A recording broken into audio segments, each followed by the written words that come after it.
a look at this picture. Take a good long look at it. What we're looking at here are men dressed in highly flammable costumes dancing at a ball for an upcoming high society marriage for one of the Queen's ladies in waiting. The hairy men were the entertainment, but there was no fire allowed in the room for obvious reasons. But as you can see, the men are already on fire. One of the guests didn't get the memo and arrived with torches, and the dancers caught fire. And one of them was the French king himself, Charles VI, who has also unfortunately earned the nickname Charles the Mad. Today, we're going to learn about the history of the Bal des Ardents, known in English as the Ball of the Burning Men. And I actually put effort into that French pronunciation, thank you very much.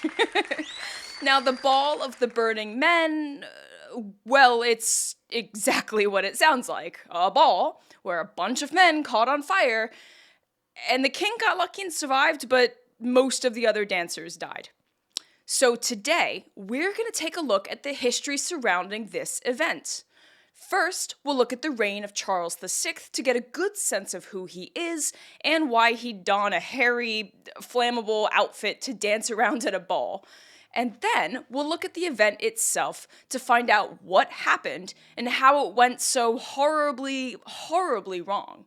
And all of this happened in the midst of the 100 Years' War. So does the event that we're going to talk about today connect to that war at all? Well, let's find out together, and let's get started. I have coffee. I have strawberry lemonade, and I have water. So I am hydrated, I am clean, I am ready to go. This event took place during the reign of King Charles VI, so I want to take a look at who he was and what France looked like when he reigned. But before we talk about Charles VI and his mental state, we need to look at the bigger picture, which is my favorite thing to do. I love a big picture historical context. And today's big picture historical context, the backdrop for everything going on in France in the late 14th century, is the 100 Years' War. Not the plague this time. Not the plague this time. It's the 100 Years' War. Now, one thing that always annoyed me about the 100 Years' War, and I remember griping about this to my AP World students, so sorry if that's one of you and you're getting weird flashbacks, is that it wasn't actually 100 years long. It was 116 years, lasting from 1337 to 1453. I guess 116 years war doesn't have a good ring to it, but other wars managed to do it. I mean, think about the 7 Years' War, right? Which Americans call the French and Indian War, but that's not important.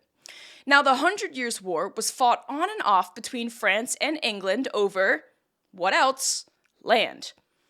All wars are fought over land. Whether it's the political legitimacy that comes from territorial expansion, I covered that in my Wicker Man episode, or access to resources, all war is fought over land.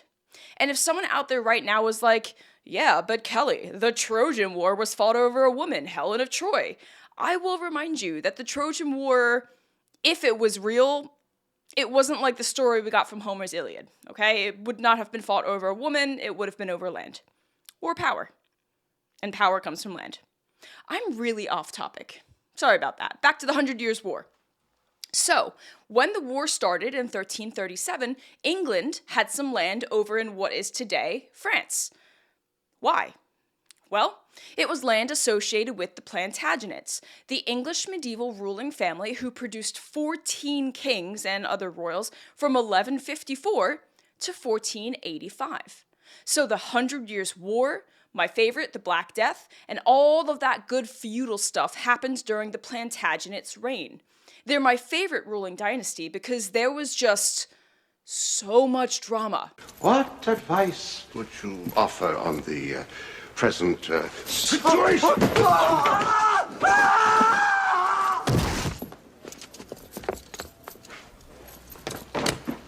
So much drama. And even if you don't know a lick about history, you certainly know some of these Plantagenet kings by name, like maybe King Richard the Lionheart or King John. And King John, you may remember from Robin Hood, right? That King John. They were all Plantagenets. Maybe you've even heard about Richard III, who was the last Plantagenet king, and he had all sorts of nasty rumors attached to his name thanks to the Shakespeare's play. I'm going to do an episode on Richard III in 2025, by the way. It's fascinating stuff, and it ended, of course, with his death at the Battle of Bosworth Hill. Oh my god, I cannot stop going off on a tangent. This is what happens to me when I do medieval stuff. It's my favorite era, right? Black Death is in it, so I want to talk about everything, everywhere, all at once, whenever medieval stuff is brought up. I'm sorry, I'll try my best. Anywho, the Plantagenets were also known as the House of Anjou, which is in northwestern France, and as such, French was actually their native language. So, when the Plantagenets came to power, they controlled England as well as parts of France that belonged to their family. Over time, the possession of Plantagenet lands in France grew and shrank, and in the beginning of the 100 Years' War, they primarily controlled the Bordeaux region on the western coast. You know, wine country. It's where Aquitaine is. Aquitaine is where some of the family came from. Ah, the French champagne.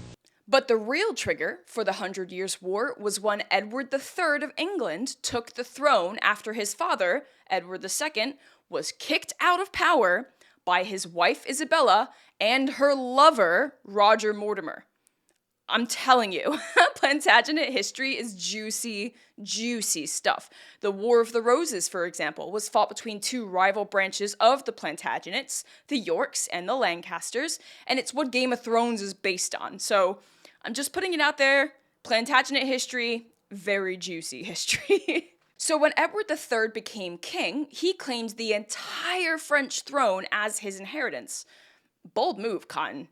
It might sound outlandish to do that, but, claim the whole French throne as your own, but here's his argument. The French king at the time, Charles IV, died in 1328 with no male heir. This was a complication. Charles's sister was Edward III's mother, Isabella, but Isabella couldn't become queen. France passed its titles to the sons of kings. So with no son, no male heir, who would it go to?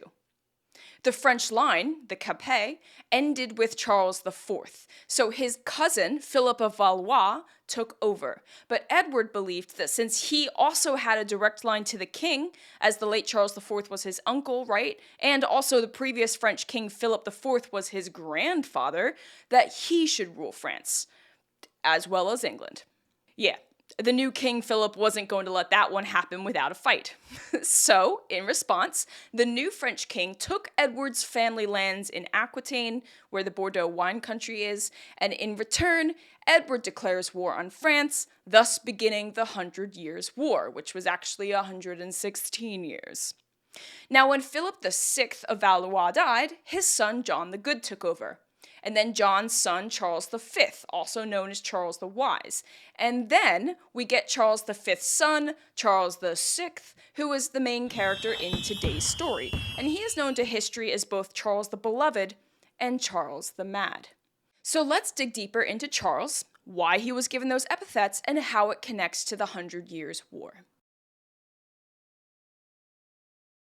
When the elder Charles V died in 1380, his son, our Charles the Mad, was only 11 years old. So, for a while, he ruled with some of his uncles as regents, those who govern on behalf of a young royal when they can't make certain decisions for themselves.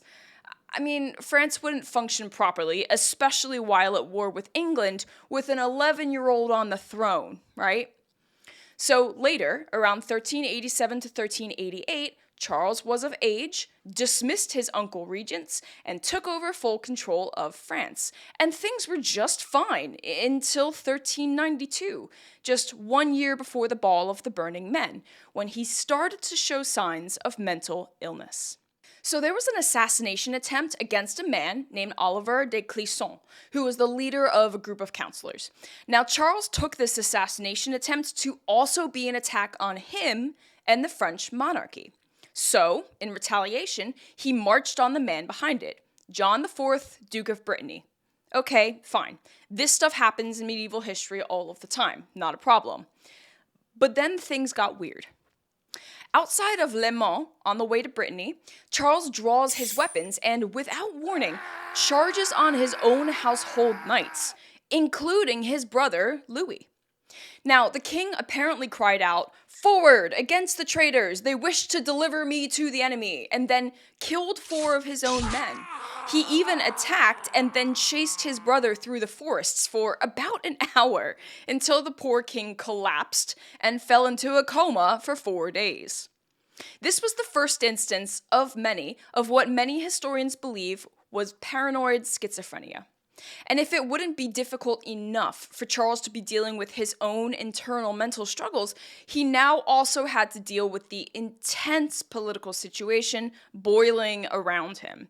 His uncles, the ones who served as regents when he was 11, his uncles, assuming him to be unfit, started trying to take power back, leading to political instability in France. And then, of course, don't forget, there's the 100 Years' War going on in the background. Now, Jean Froissart, I'm sure I'm pronouncing that wrong, but Froissart, that's the English way, Jean Froissart, a contemporary writer who wrote the all-important Chronicles in the late 14th century, detailing events in medieval France and England in the 14th century, writes of Charles that, quote, "The whole of the French nation was saddened by the illness which the King Charles VI contracted, for he was till then high in the love and favor of his subjects, and because he was the head, the distress was all the more deeply felt. When the head of a body is sick, all the limbs suffer." End quote. As Froissart hints at, I cannot say that word properly, as Froissart hints at, Charles up to this point was a very well-loved king. So, he was known as Charles the Beloved. But after the attack in the woods, he became more commonly known as Charles the Mad, and his bouts with mental illness kept coming back, on and off for months at a time until his death in 1422. As another quick example, Charles once asserted that he was made of glass, so he would try to do things to ensure he wouldn't crack and break, like sewing iron rods into his clothes to protect him if he bumped up into other things or other people. It's a known thing. It's called glass delusion, and Charles is not the only famous person to have suffered from it. But maybe that's a story for another day. Now, it's in this context, a French king suffering from mental illness with intense political stress all around him, that we get to today's main event, the Ball of the Burning Men. On January 28th, 1393, there was to be a celebration. King Charles's wife, Isabeau of Bavaria, put together a masquerade for Catherine de Fast-Verin, one of her ladies in waiting. A lady in waiting, in short, attends to a noblewoman, or in this case, the Queen of France. Now, it was going to be her 3rd marriage, and according to the late historian Barbara Tuchman in her book, A Distant Mirror, the calamitous 14th century, a widow's remarriage was usually celebrated with a slightly mocking tone, especially if the marriage happened what many would consider to be too soon after the late husband died. So, in accordance with the times, they went with a folk custom known as charivari to celebrate. Now, charivari is a mock parade of sorts, and it differs depending on the context of the celebration. But in every case, charivaris are loud, discordant affairs where the goal is to make as much noise as possible by beating on pots and pans or anything in grabbing distance. Sometimes, and usually, the goal is to shame and or publicly humiliate the target. Think Cersei Lannister walking the streets of King's Landing naked with her hair cut while the Septa Unella walks behind her ringing the bell and chanting shame, right? That whole scene is an example of a charivari. But in that case, not a lighthearted one, just a mean one. Shame. Shame. Shame. Shame. But for the French lady in waiting, it was more so just to poke fun a little bit, and it also served as a distraction for King Charles, who was still suffering from his psychotic break. A member of Charles's court decided that the charivari should have 6 men dancing about in costume as wild men of the woods. So, to make this authentic, the costumes were made of linen, doused in resin, and then decorated with flax, and this made them look hairy and shaggy from head to toe. Then, these highly flammable costumes were sewn onto each man's body, not in like a gross, gory way, meaning like they fit snugly, right? They put them on, and then they were sewed so they would fit really snugly. So this means there's no easy way out of it. No buttons, no clasps, just sewn right on. So it would need to be cut off to be removed, and yes, this is important for later. A similar mask was made to obscure the dancers' identities, and part of the fun of the charivari was guessing who was dressed up in costume, and we know that one of these wild men was King Charles. So, why was King Charles put in costume? That's the first thing I want to know before I continue, right? Why did the king go along with this? Well, part of the reason for the entire charivari was to help raise the king's spirits after he had just suffered that mental breakdown in the woods outside Le Mans only a few months prior. And how fun might it be to dance around in costume, nobody really knowing that it's you? Well, Queen Isabeau knew her husband was one of the dancers, but more on that later. So, part of the fun of being a charivari dancer was how they could act. Think of it like Halloween. Some people put on costumes at Halloween so they can be someone else for a while, right? It's an opportunity to hide behind a facade and enjoy some anonymity. And by dressing up like a wild man, the king could do just that. The charivari dancers jumped around in a frenzy, howling and snarling like wolves, yelling out obscenities. And this goes along well with the point of charivaris, to be loud, discordant, and perhaps mock the intended recipient. As they jumped around, they invited the guests to guess their, that's hard to say, invited the guests to guess their identities. And I'm sure it was a fun time. Lots of booze involved, I can imagine. I know for a fact there were barrels of wine there, so they're having a good time. But since the men's costumes were flammable, there was no fire allowed at the event. Everyone in attendance was told before the festivities began, no fire. But not everyone arrived on time. The king's brother, Louis, Duke of Orleans, the same one he attacked in the woods during his first mental breakdown, showed up late and drunk with a few others. They didn't get the memo about the torches. Now, sources vary on this next part, but the general consensus is that Louis held up a torch to one of the men's faces to figure out who he was, and a spark caused the outfit to catch fire, and the whole thing just went up in flames. And then it didn't take long before the fire spread to the other costumes, and all of the wild men were engulfed. Except, luckily, King Charles. At the time, he was standing away from the other 5 dancers. What we know is that his Aunt Joan, Duchess of Berry, threw her skirt over her nephew, King, to prevent any flames from reaching him. It's not clear how he got over there, and historians disagree on the finer points based on different sources and accounts, but the end result is the same: the king was spared. Jean Froissart, in his chronicles, notes that, quote, "The king, who proceeded ahead of the dancers, departed from his companions, and went to the ladies to show himself to them, and so passed by the queen, and came near the Duchess of Berry." End quote. So if we take Froissart at face value, the king was lucky enough to have walked away in the moments before his brother showed up and inadvertently ruined the party. But Froissart wasn't there, so we can't take what he said as 100% fact. But regardless, the other 5 dancers did catch on fire. You can imagine the chaos as these men on fire were running around screaming, unable to get their costumes off, right? Because it's sewn right onto them. Their skin melting, they're burning alive. And here's a fun quote from another contemporary chronicler who was also not there, but who lived, at least, in the same period.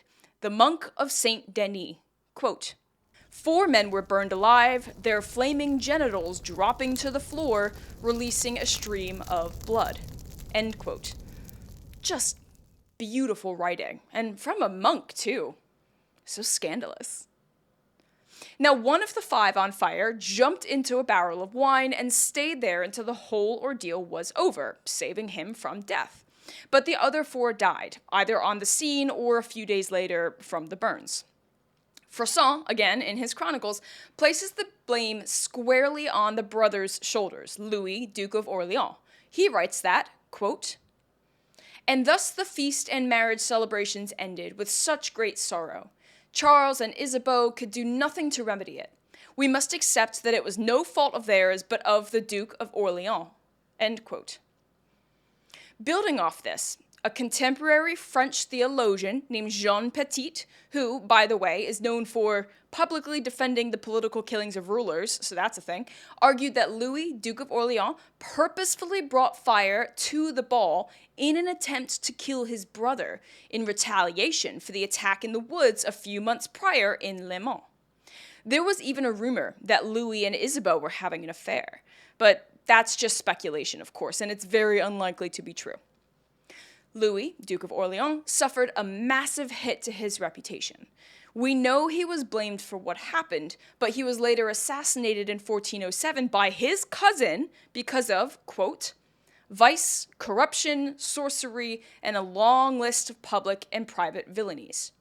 Coupled with Charles's mental instability and periodic breakdowns, the French monarchy was in crisis, and it ended with a civil war that lasted for a few decades.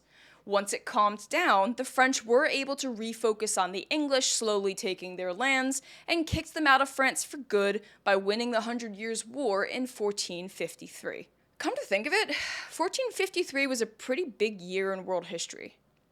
That's the same year that Constantinople fell. Huh. It's a big year. I'll have to muse on that one a little bit longer. But anyway, when we look back on the Ball of the Burning Men, on the surface we see a crazed king trying to distract himself from his mental illness, participating in a charivari, poking a bit of fun at his wife's lady-in-waiting. But when we take a step back and we look at the bigger picture, we see a little bit more here. The French king, likely suffering from schizophrenia, was born into a world at war against the English. The tensions between the two rival nations overshadowed his entire reign, and the ensuing civil war that broke out when his brother Louis, Duke of Orleans, was assassinated, perhaps in part due to his awkward relationship with King Charles over the years, put a strain on the French monarchy. In fact, from this period onwards, the people's opinion of the French monarchy changed. The royal court now had a reputation for decadence and immorality, something that we can perhaps track over time until we get to the French Revolution. But at the end of the day, the Ball of the Burning Men is yet another juicy story from medieval history. One that started off as a raucous celebration, but ended in death and tragedy. And melted skin in flammable fursuits. Thanks for joining me for this episode of A Popular History of Unpopular Things. My name is Kelly Beard, and I hope you've enjoyed the story of the Ball of the Burning Men. Thank you for supporting my podcast, and if you haven't already checked out my other episodes, go have a listen. You can also support me and the show on Patreon. Just look up A Popular History of Unpopular Things. You should also subscribe to AF Out on YouTube, and check out the musician who created the song you're hearing right now, Yellow Cake. You can find him everywhere as Nedrick or Nedrick Music, and links for all of those things I just mentioned are in the description. Be sure to follow my podcast, available wherever you listen, so you know when new episodes are dropped. And stay tuned to get a popular history of unpopular things. Woo! First teleprompter episode is a wrap.